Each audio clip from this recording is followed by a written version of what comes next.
most sellers miss the moment to close because literally I think they're sitting there waiting for the person to say, I want to buy. And so today's episode, I'm going to give you the subtle but literally most important ways that you will know now is when I go for the close. Okay, timing is everything in sales, and there's a lot of subtleties, a lot of small moments, hesitations, pitch inflections, etc., that a lot of sellers struggle with.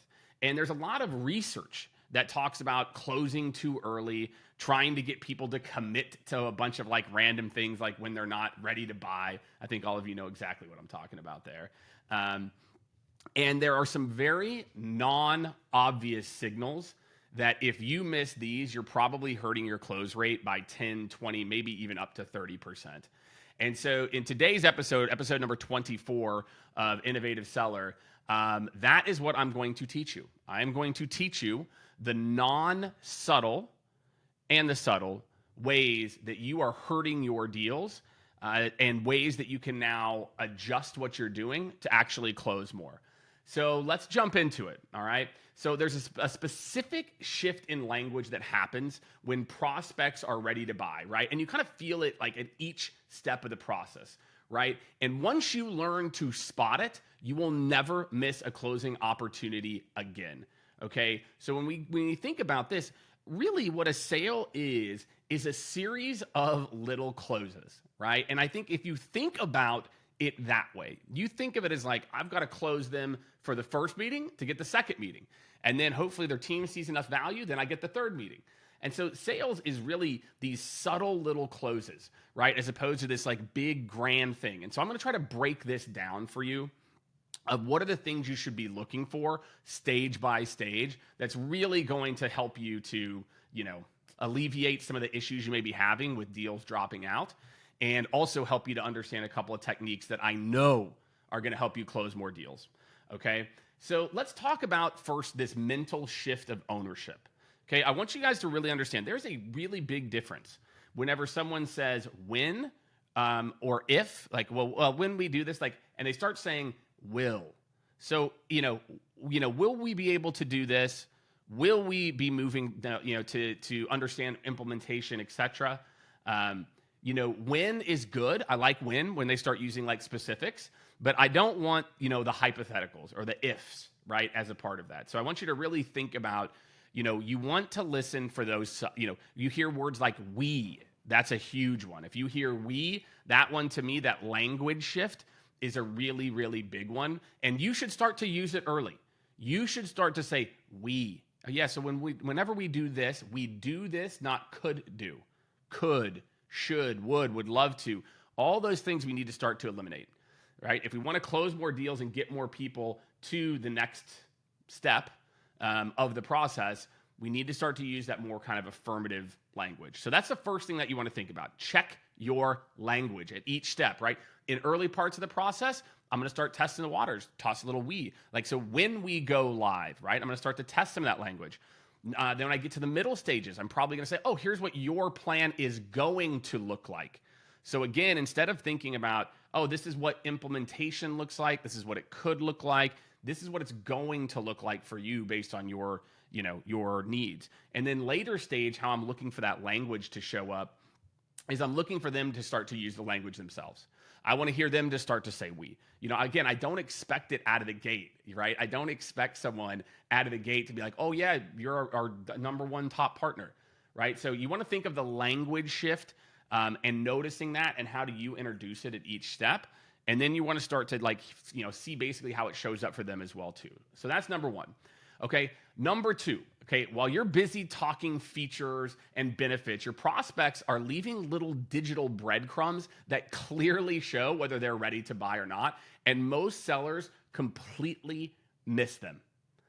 I am shocked at how much data companies are collecting that nobody is using it, right? I talked to all these RevOps leaders. They always want more data. They want more insight, more data, right? But the problem is it's not surfaced in a way that's usable. People don't understand how to use it. No one's telling the sellers like, oh, hey, go look at this, right? So again, what are some of those digital breadcrumbs that you need to be focused on, okay? Number one thing to think about is how they are interacting with your website. Okay, so your marketing team is probably already tracking this stuff.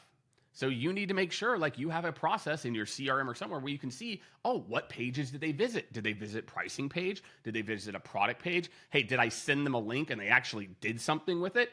So again, if you don't have tracking signals set up on your website, most of you probably have that. You are missing a massive data point. I feel like nobody talks about this when it comes to closing more deals.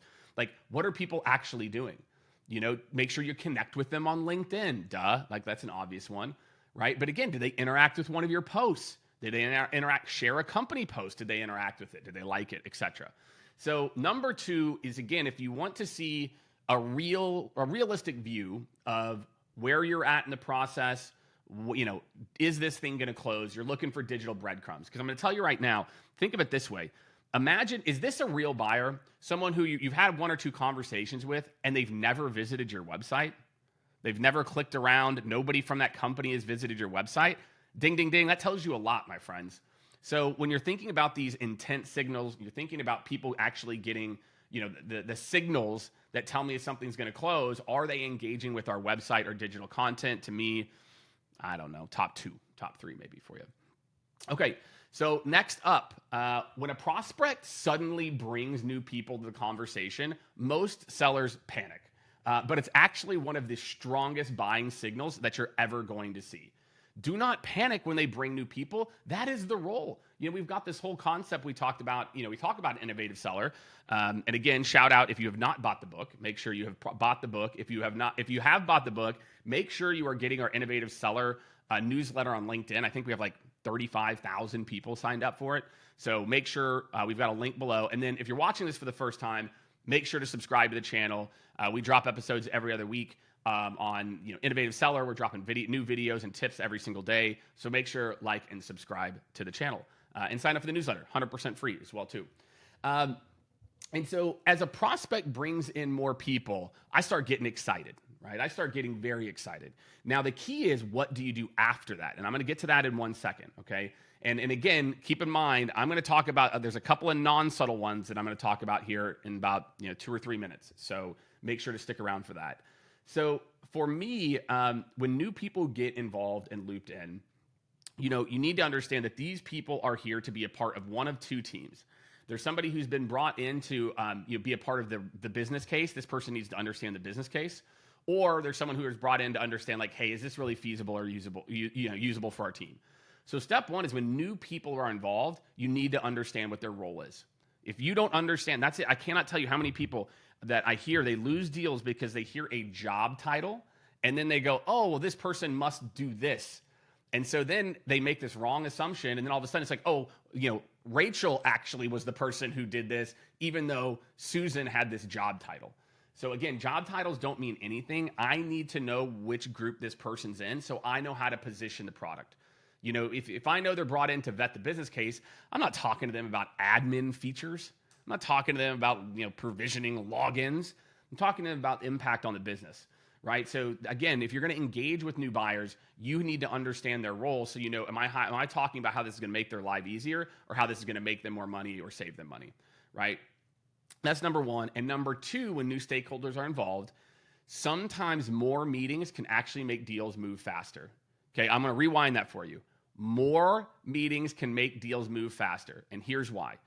Many times reps, again, we assume that this champion is going to just take us around.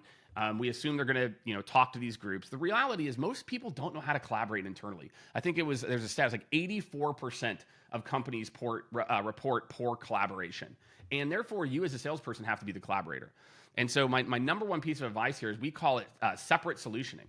So if I get on a meeting, all of a sudden the VP of marketing's there and operations, I'm going to start that meeting with something like, hey, so I know I already met with your marketing team. So goal for today, I'm going to recap some of the things we talked about with them. We'll then talk a little bit about, kind of how we might be able to help and partner. And then what we'll do is we'll set up a separate meeting, operations. We'll talk more brass tacks around the implementation, but we'll talk a little bit about that today. Does that work for everybody? That's it. Right? I cannot tell you how many times I've said a version of that script to IT. IT loves to just be throw shade in the meeting. Oh, is this going to integrate? Like, dude, we're meeting 2 here. We're trying to see if there's even like a business value as a part of this. So when you have other stakeholders involved, that's how you got to take them down, my friends. There's a very predictable evolution in the types of questions that prospects ask once they reach the later stage, like the third stage of the deal or something like that. And you probably only have like 15 minutes or so to act in that window, or you can literally lose all momentum in a deal. Okay. Stage 1, think exploration. Stage 2, validation. Stage 3, implementation. And stage 4, partnership questions. That is how this works. Again, in the book, for those of my innovative sellers, right, we call it discovery, initial evaluation, formal evaluation, onboarding, right? And that's just kind of how this thing flows. Okay. So what you need to do is recognize which stage each person is in. If they're in exploration, okay, I'm going to be talking about what the thing does, the utility it's going to offer them, etc. Validation questions then start to come up. That's kind of the second phase, right? They're looking for this. I'm going to talk about proof cases. I'm shocked at how little case studies people have or references to be able to show credibility. Implementation, I'm going to talk about our team, how we actually implement and go live for our clients, right? I'm not going to sit here and just, oh yeah, it's great. Our implementation team's like truly, world class, which is what I hear a lot of people do. And then people just roll their eyes. And that's like how we're going to do things. So that's the implementation. And last is partnership. When they start talking about the future together, they start talking about the next thing that you're going to do together. So what you've got to do is, again, in each one of these, why I say there's literally a 15-minute window is what happens, there's a part of each one of the meetings that you have here where you're either doing, you're showing them proof and credibility in that validation stage to get them there, or you're not. You're just talking features, benefits, and how, talking about their discovery questions, right? Same thing on implementation. There's a part where they're like, man, there's a meeting that happens and this is a meeting nobody talks about. There's a meeting that happens in every deal in a B2B company where a group of people are sitting around a table and somebody turns to somebody else and says, who's going to implement this? And if you didn't answer that question and tell them, great, so let me talk you through our implementation plan. Typically, we're going to do this. We take care of everything. We project management. You just lost that deal in a meeting you were never in, because they're going to look around the room and go, God, not me. And that's when you get the old, yeah, Jake, this is really interesting, but we've got a lot of projects. Can we pick this up in Q3, right? If you're getting that consistently, chances are in the implementation phase or right before it, you're not talking about how you're going to go live. So that alone, if you're trying to close more deals, my friends, you have to start talking implementation plan and how your team's going to manage the work and do the work. Meeting 2, meeting 3, okay? So again, think of like how the questions evolve as a part of that. Okay, so next up, okay, objection quality indicators. Believe it or not, when prospects start bringing up certain types of objections, they're actually signaling that they want to buy, right? If you know how to interpret those. If you interpret those as questions and not objections, you start to realize like, oh, they're into this. Like they're actually asking the types of questions that are going to allow them to, kind of remove their own mental roadblocks. And so you got to have the right mindset around this. Most, of what I hear sales reps or leaders refer to as objections, I'm like, objections? Like, of course they have questions. Like, what do you think? They're going to just be like, you know what? This sounds great. Like, I'm ready to buy. I have no questions left. No, that does not happen, my friends. So I want you to think about that, right? That the difference, objections are, attitudinal. You hear like combativeness in their tone. Objection is, things like, I'm like objecting to like your thesis of the problem you solve. Hey, I actually don't think that this is that big of an issue, right? That's an objection. A question is like, hey, look, so tell me, how does this integrate with this? Or how are you different than so-and-so? It's crazy. I see this in people, even the name battle cards. I'm like, who are you battling? Like, what battle is happening here? Okay, like, again, to me, this is like, these are questions people have, and here's how we competitively differentiate and how we answer them. So again, you're going to see the quality of the questions get better. The more detailed, the evolution of the quality of the questions, you will start to see as leading indicators. If they're not asking any questions, that's a flag. If a prospect is in your sales process and not asking you questions, and the questions don't get better, they're not moving forward. They're just stuck. They're here in this vetting phase, that validation phase, right? And so I think big time, the quality of questions is a direct indicator on their quality of intent to buy 100 100%. And so, for me, this framework that I just gave you all, right? So if you think about what we just went through, we went through the language shift, okay, the words they're using. We talked about the digital engagement. Are they engaging? We're talking about, are other people involved and how we're managing those? And last, the evolution, or the questions and objections that they're asking you, right? So are the questions getting better? Are they following kind of that 1, 2, 3, 4, part of their own buying process? And are they getting more precise as you're going along, right? To me, this comprehensive framework helps you identify the perfect closing moment in any sales conversation.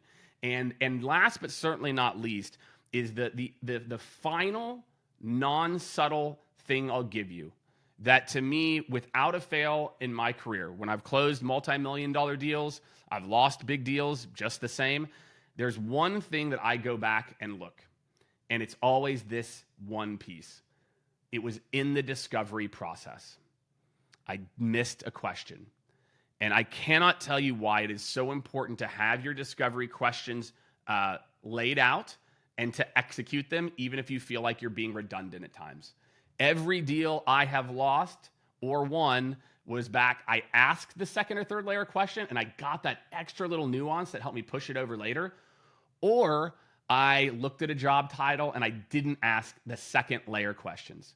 So that, my friends, is the non-subtle, killer or winner of deals. Did you ask the second or third layer to the question every single time? And me, I still make that mistake about once every 6 months, and I'm like, oh, I forgot to ask, or I didn't ask. So, that's what I've got, y'all, is if you're out there, you're trying to be an innovative seller, you're trying to close more deals. If you do these things, you are going to close more deals. So do me a favor, if you found this valuable, I want you to hit subscribe. Make sure to sign up for the newsletter, 100% free. If you're already on the newsletter, make sure to get involved in the Innovative Seller Resource Center. We've got tons of courses in there, a lot of stuff around AI as well. If you haven't checked out my AI-powered seller podcast, definitely do that if you're somebody who's trying to stay up to speed there. If you haven't bought the book, there's a reason it hit number 21. I actually beat out a Taylor Swift biography, thank you, in week 1. On the USA Today bestseller list. So if you haven't bought the book, definitely get the book. And definitely, look, drop a comment. Leave a comment. I love the comments. I know sometimes on YouTube, people, or in other videos, platforms, people don't leave as much comments. But, hey, what was the one thing that stood out to you? What was the thing in here that you see in sales conversations, maybe that I didn't call out, that other people that are watching this are going to want to see? So thank you again for tuning in, everyone. As always, that's Innovative Seller episode number 24. And thanks for tuning in. Make sure to subscribe, and we'll see you on the next one. Thanks, y'all.